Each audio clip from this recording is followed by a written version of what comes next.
Olá, bem-vindo a mais um A Luz do Evangelho, hoje dando continuidade ao livro Palavras de Vida Eterna, do nosso querido Emmanuel, psicografado pelo Chico Xavier.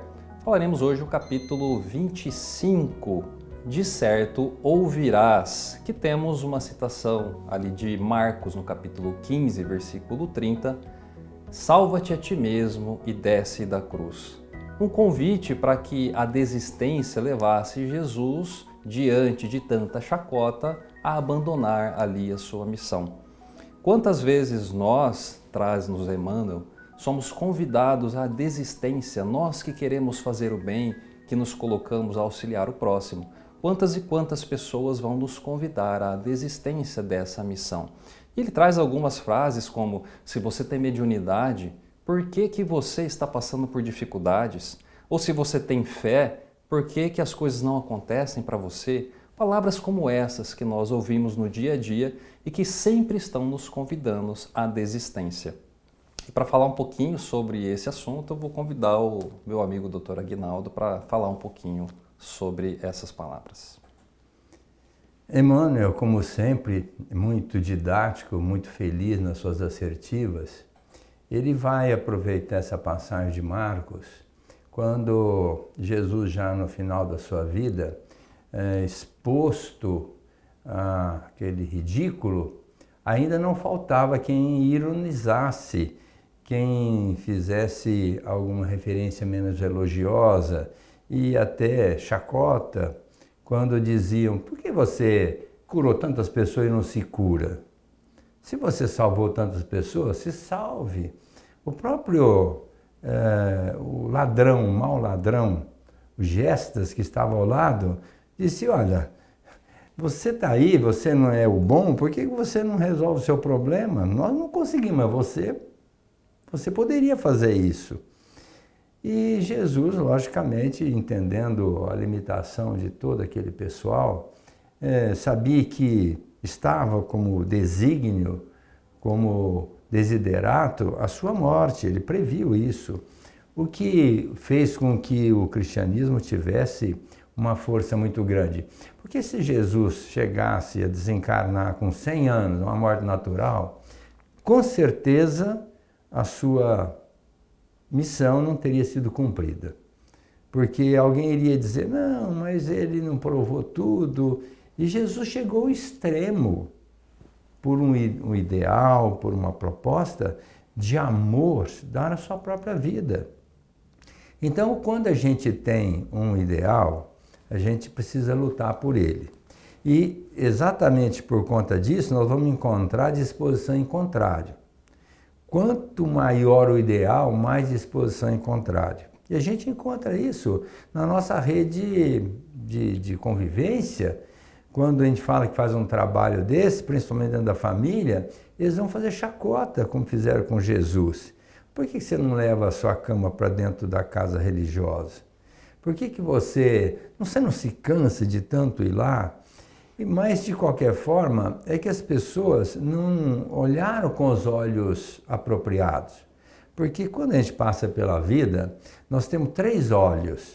O primeiro, o olho da carne, em que a gente procura viver de uma forma a atender as nossas necessidades materiais, logrando o benefício do físico, das sensações, dos prazeres.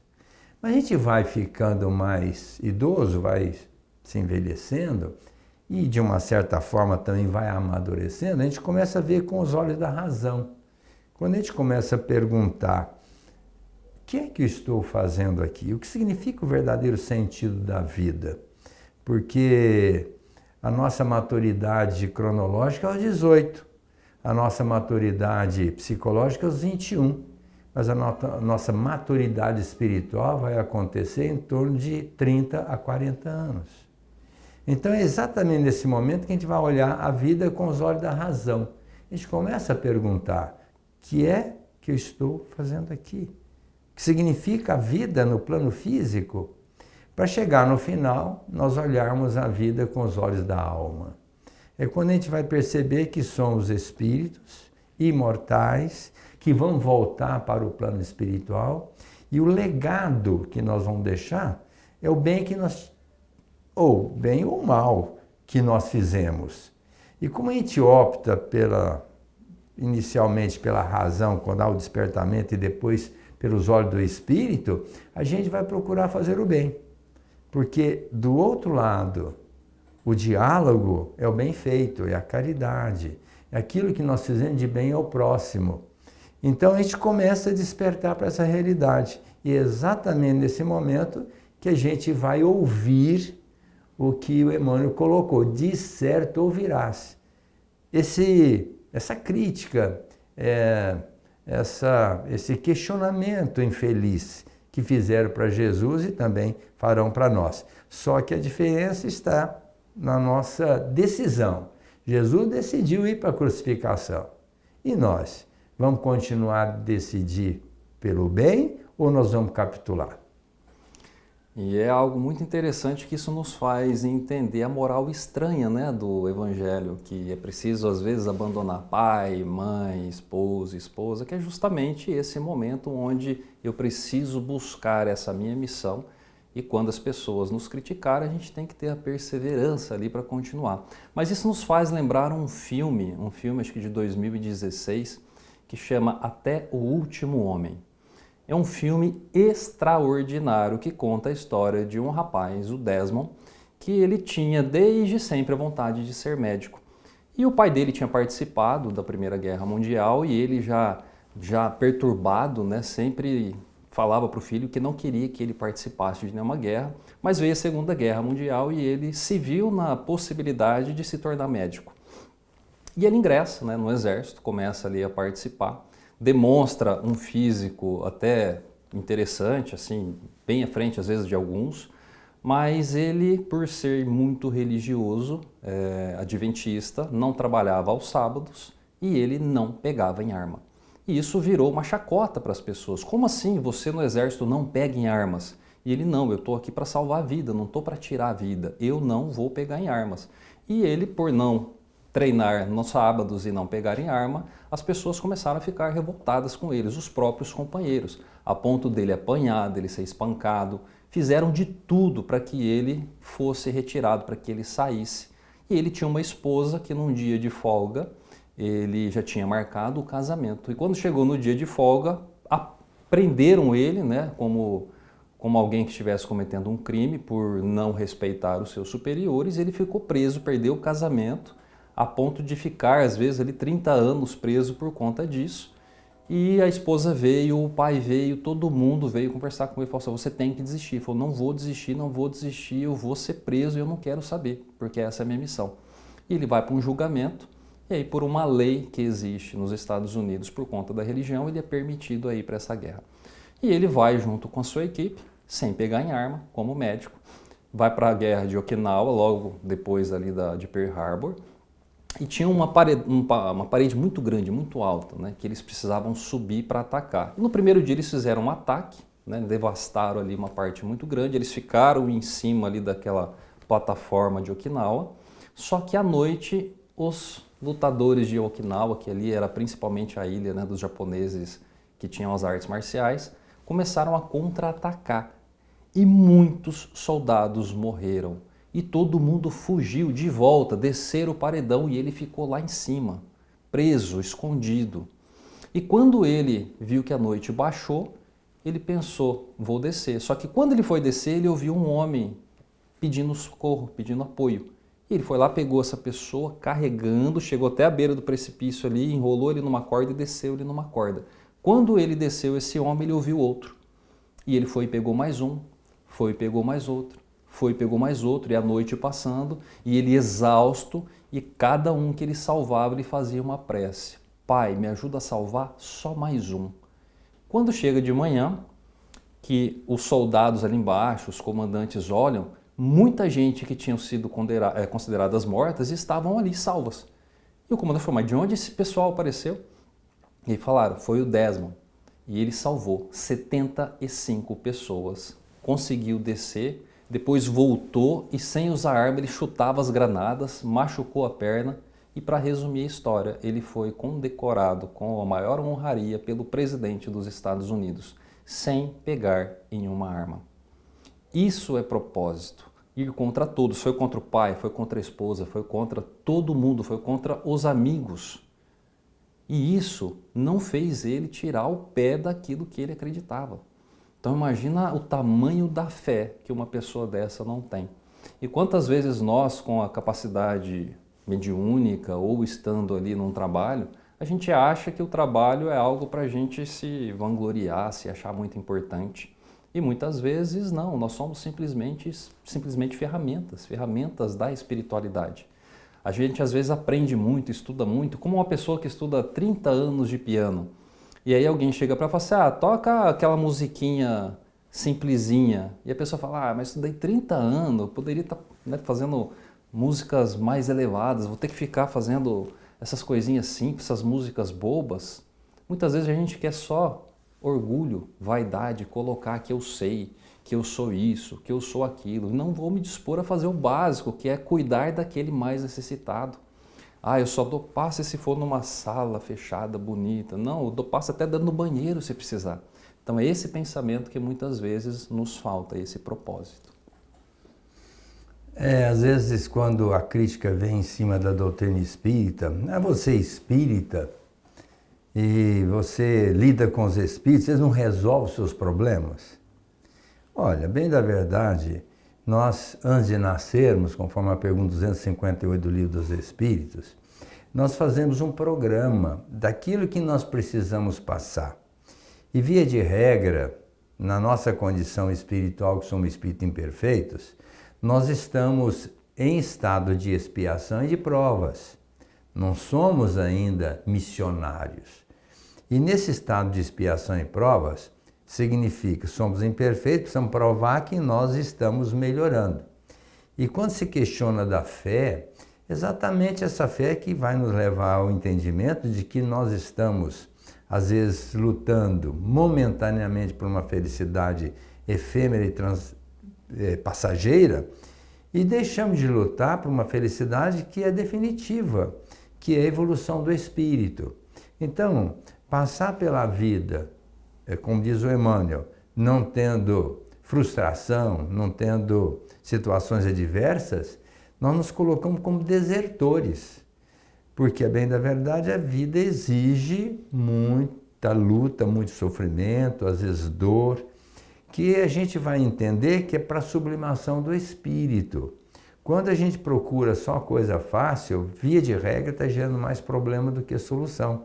Quando a gente luta por alguma coisa que a gente acha essencial, que seria um ideal, a gente vai encontrar muito mais obstáculos. Mas vencendo, nós vamos crescendo, progredindo, melhorando.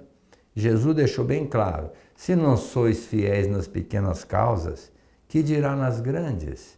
Então nós estamos ainda com pequenas causas, nos aparatando para desenvolvermos mais tarde causas maiores.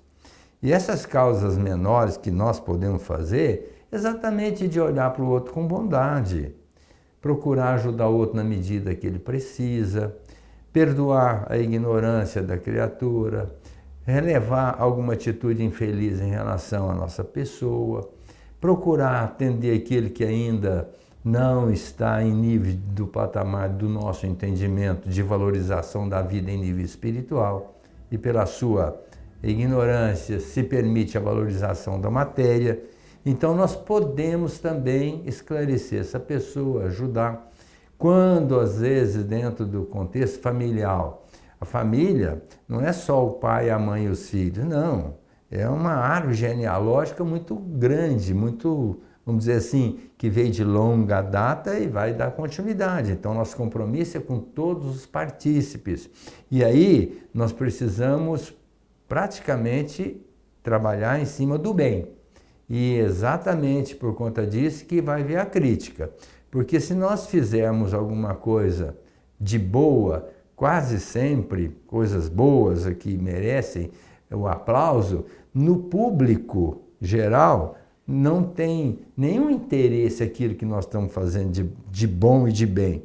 Mas se nós fizermos uma coisa errada, infelicitarmos alguém, vamos ser profundamente notificados, principalmente pela mídia. Então, fazer o bem, via de regra, como diz Jesus, tem que ser de tal forma que a mão esquerda não saiba o que fez a mão direita. Vamos fazer o bem, na certeza de que nós estamos cumprindo o nosso ideal. Pergunta 860 do Livro dos Espíritos, se nós podemos facilitar a nossa vida e criar uma vida próspera e evitar problemas que eventualmente possam surgir na nossa vida. O benfeitor vai dizer a Kardec que sim, nós podemos minimizar o nosso sofrimento e até criar uma situação próspera, mesmo porque todos nós nascemos só para fazer o bem. Aquela pessoa que começa a destoar dessa proposta e vai fazer o mal, ela vai arrumar uma situação constrangedora pela qual ela terá responsabilidade no futuro.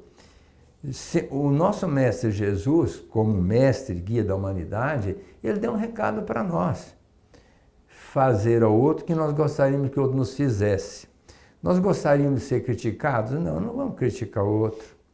Nós não queremos ser infelicitados por uma calúnia ou uma ironia? Não vamos caluniar nem ironizar ninguém.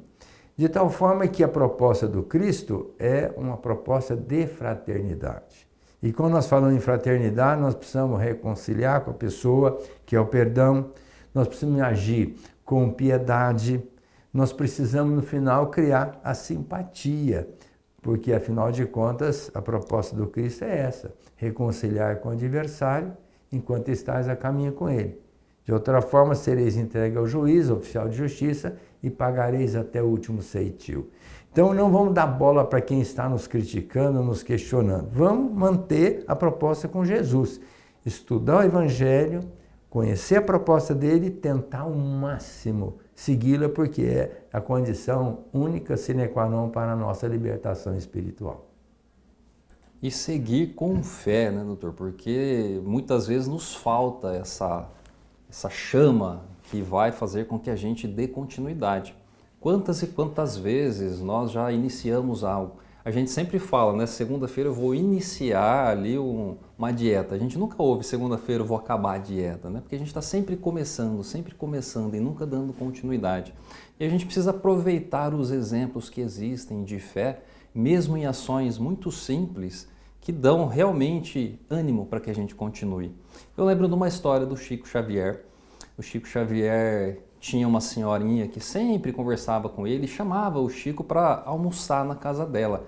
Mas ela sempre tão pobrezinha e o Chico também, assim, nunca tinha muitos recursos, sempre ficava difícil. E aí um dia o Chico Xavier combinou com ela e ele conseguiu um pacote de chuchu. Ele falou assim, eu vou levar esse pacote, pelo menos eu levo alguma coisa e a gente faz ali um almoço. E o Chico sai, né, começa a andar, me para uma pessoa, fala, Chico, a situação está muito difícil, eu não tenho o que comer, e o Chico ali, né, fala, meu Deus, e agora, o que eu faço? Aí essa pessoa foi falando, foi reclamando, o Chico com aquele amor gigante, falou assim, meu filho, ó, eu tenho esse pacote de chuchu, se te servir, nossa, vai me ajudar muito. E aí pega, ele entrega aquele pacote de chuchu e o Chico começa, né, não tem mais o que levar, vou de mão abanando, né. Passa um pouquinho, uma pessoa fala, Chico, vem cá, olha que maravilha. O Chico entra no fundo da casa dela, um pé de chuchu, e dá um monte de chuchu para o Chico. E o Chico fala, nossa, que maravilha, mas não vai fazer falta? Não, pode levar, colhe ali, faz outro pacote de chuchu para o Chico. E o Chico pega aquele pacote agora com todo amor e fala, não, agora eu levo. E ele vai em direção à casa da senhora. Anda mais um pouco, mais uma pessoa reclamando, Chico, a coisa está muito difícil, não tenho o que comer. Vai o Chico, dá pela segunda vez o pacote de chuchu e chega na casa da senhora de mãos abanando. Quando ele fala, infelizmente eu não pude trazer nada. Ela, não, Chico, não se preocupa, fui na feira hoje, tinha uma promoção, você não imagina do quê? Ele, já sei, chuchu. Nossa, tua mediunidade é boa mesmo, hein? Porque, olha, então olha só o propósito, o tamanho da fé de um homem desse, que só tinha o pacote de chuchu e 2 vezes ele foi testado. E ela tinha o chuchu. Então a gente muitas vezes não dá muita atenção a essas pequenas coisas, né? Que a gente é testado e a gente é teste mesmo para ver se a gente vai passar naquela situação. Eu lembro uma vez que entregaram uma cesta básica, a gente estava fazendo pizza e deram uma cesta básica para entregar essa cesta básica. E Ó, onde que é? Não tem endereço, é lá em Mirassol, no bairro Aeroporto. Eu falei, mas gente, o aeroporto é gigante, como que eu vou entregar uma cesta básica? Não, eu não sei, eu sei que a dona fulana é casada com o dono ciclano. E aí minha mãe veio comigo no carro, a gente foi entregar essas pizzas que tinha vendido, e ela falou assim, ó, e essa cesta básica? A gente tem que entregá-la no aeroporto. Ela falou assim, mas qual que é o endereço? Eu falei, não sei. Eu falei, mas como que você não sabe o endereço? Você é louco? Eu falei, vamos no cheiro. E aí a hora que terminou as pizzas, a gente fez uma prece ali e fui entrando no bairro, e vira para um lado, vira para o outro, vira para um lado. Nós andamos assim, quase 1 quilômetro dentro do bairro, um bairro grande. Parei numa esquina, tinha uma moça, perguntei, sabe onde mora a dona fulana, casado com o seu fulano? Ah, é aqui, ó, você está em frente. Batemos palma, a senhorinha veio toda feliz que ela tinha pedido a cesta e tinha recebido. Mas nunca que a gente ia, né, achar uma casa dessa se não tivesse realmente dado essa oportunidade da espiritualidade agir. A espiritualidade age. A gente precisa estar atento a essas oportunidades. Muitas vezes a gente tem a falta da fé, né? A gente não acredita. Então, se a gente vai fazer o bem, se nós estamos no trabalho do bem, acredita e vai, porque vai funcionar. E é essa certeza que a gente tem que ter. Se a humanidade entendesse isso, quando nós estamos alinhados com o bem, podemos ter a certeza que a nossa vida vai melhorar, em sentido amplo. Se nós não estivermos alinhados com o bem, com certeza a nossa vida vai piorar. O espírito nunca retrograda, nunca piora a sua condição espiritual, mas as situações, as circunstâncias podem piorar quando nós não estamos alinhados com a força do bem. E é bom que a gente entenda que existe uma nuvem psíquica envolvendo o nosso meio e que essa nuvem psíquica é em forma de bactérias, que tem vontade própria, que movimenta, que acompanha as pessoas. E se nós estivermos numa sintonia muito infeliz, essa nuvem nos atinge e leva para nós doença. Se nós estivermos alinhados com o bem, saindo daquele plano vibratório, nós nos isentamos até de doenças que eventualmente poderiam acontecer. Daí o André Luiz fala, se o malandro soubesse o quanto é bom ser bom, seria bom até por malandragem. Exatamente isso. A única malandragem que a gente pode fazer com Deus, em se tratando de débitos ou méritos que nós temos, é fazer o bem. Porque chega na hora, Deus vai olhar a nossa ficha e dizer, nossa, ele fez tanto mal aí para trás, mas agora está fazendo tanto bem. E o que eu faço? Vamos ver até onde fica essa situação. E se nós continuarmos fazendo bem, é que o Emmanuel falou. Quando a divina providência analisa o nosso karma e percebe que nós estamos no bem de uma maneira sistemática, manda a divina providência que o karma fique adiado 100 dias. 100 dia com S, 100 dias para se cumprir. Ou seja, o fazer o bem nos isenta de algumas situações constrangedoras. Por isso é que Jesus, hora nenhuma, abriu mão daquilo que ele veio fazer. Cada vez mais alinhado com o Pai.